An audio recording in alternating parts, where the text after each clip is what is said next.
Nanindigan ang Malacanang na walang bahid na politika ang pagpapaaresto kay dating presidential spokesperson Harry Roque dahil sa sinasabing pagiging malapit nito sa mga Duterte. Iginit naman ng Department of Justice o DOJ na normal procedure lamang ang pag-issue ng arrest warrant tulad ng pagtrato sa ibang mga kaso. Eden Santos sa balita. Itinanggi ng Malacanang na biktima ng political persecution si dating presidential spokesperson Attorney Harry Roque. Itinuturing kasi ni Roque na political persecution ng Marcos administration ang pagpapaaresto sa kanya dahil sa kanyang pagiging malapit at kaalyado ng mga Duterte.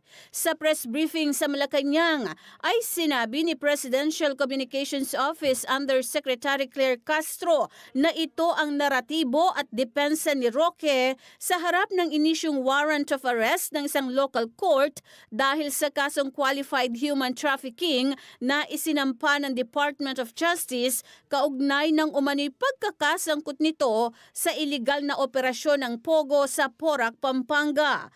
Dagdag pa ni Castro na hindi pa rin sinasagot ni Roque kung nasaan ang mga dokumentong ipinangako niya sa hearing ng Quad Committee ng House of Representatives. Hindi po niya natutugunan yon at kung ano man yung mga sinasabing di umano hidden wealth niya ay hindi pa rin niya po natutugunan. So paano po kayo magkakaroon ng political persecution? At tandaan po natin, korte mismo ang nag-issue ng valid warrant of arrest patungkol po sa kaso ng qualified human trafficking. Iginit naman ni DOJ Assistant Secretary Mico Clavano na normal procedure ang pag-issue ng warrant of arrest gaya ng pagtrato sa iba pang kaso. Hindi ko talaga makita yung persecution dito kasi may talagang legitimate case. Nakita ho natin yon, nakita sa video, nakita sa mga Senate hearings ang mga ebidensya. So, hindi ko talaga makita kung saan po yung persecution dito. So, ito po ay isang halimbawa ng isang prosecution. Naniniwala naman ang gobyerno na hindi maaaring magtago si Roque sa kanyang inihaing petition for asylum sa Netherlands upang hindi ma-deport pabalik ng Pilipinas. Of course, meron pong ganyan na sinasabi patungkol sa karapatan na wag muna siyang dalhin sa bansa kung saan may kaso.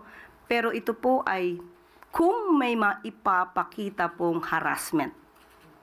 Kung wala po siya mapapakitang harassment mula sa gobyerno at mapapatunayan na ang mga kasong ito ay legal na nasampa at may mga basihan para siya ay ma-issuehan ng warrant of arrest, hindi po tayo maniniwala na hindi siya maaaring dalhin sa Pilipinas. May iba't ibang diplomatic channels naman na maaaring gawin ng DOJ upang maibalik sa bansa si Roque at harapin ang kanyang kaso sa korte. Sinabi ni Clavano na kabilang dito ang pakikipagtulungan sa Interpol. Alam naman natin na wala naman talaga siya dito sa bansa.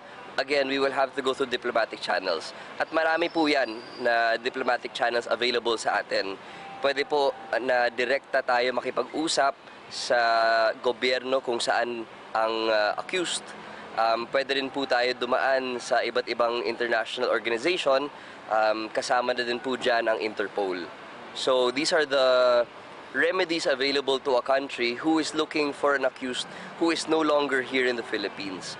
Pero ang gusto naman po ng Department of Justice, lalo na ngayon na inisyuhan na po ng warrant of arrest ang mga akusado, i-face nila yung kanilang mga kaso sa court. That is all we want dahil ang gusto lang naman natin ay malaman ang katotohanan dito sa kaso na ito.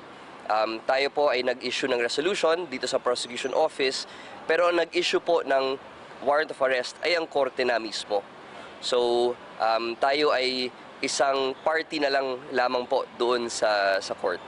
Eden Santos para sa Mata ng Agila. Matatag, matapang, matapat.